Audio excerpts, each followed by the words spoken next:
Sir, আমার নাম মনিরুজ্জামান উজ্জ্বল। Sir, আমার নাম ইউসুফ আরিফিন, আমি দৈনিক কালবেলার বিশেষ প্রতিনিধি।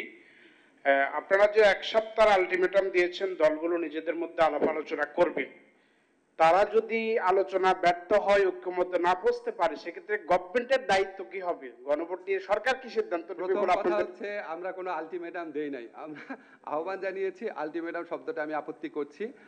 আর আমরা অপেক্ষা করব, তারপর অবশ্যই সরকার সরকারের মতো অ্যাক্ট করবে। আ- আ- আমি আমি একটু বলি। স্যার, আমার নাম মনিরুজ্জামান উজ্জ্বল, জাগো নিউজ থেকে বলছিলাম। গত সপ্তাহের সংবাদ সম্মেলনে আপনি বলেছিলেন যে চূড়ান্ত সিদ্ধান্ত নেবেন প্রধান উপদেষ্টা।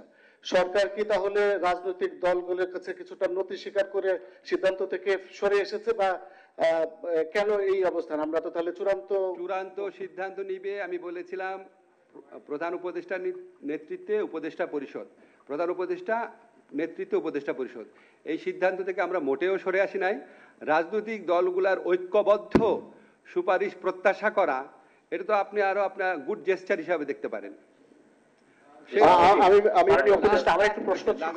স্যার, আমি মোহন বলছিলাম 71 টিভি থেকে। স্যার, আমার প্রশ্নটা হচ্ছে যে সরকার কি আয়োজন করে দিবে রাজনৈতিক দলগুলোকে, নাকি তারা নিজেরা বসে যেন আলোচনা করে এক ধরনের সিদ্ধান্ত আপনাদেরকে দেয়, সেই বিষয়টা একটু ক্লিয়ার। সরকার আয়োজন করে বহু আলোচনা করেছে, আপনারা সবাই জানেন, বহু আলোচনা করেছে।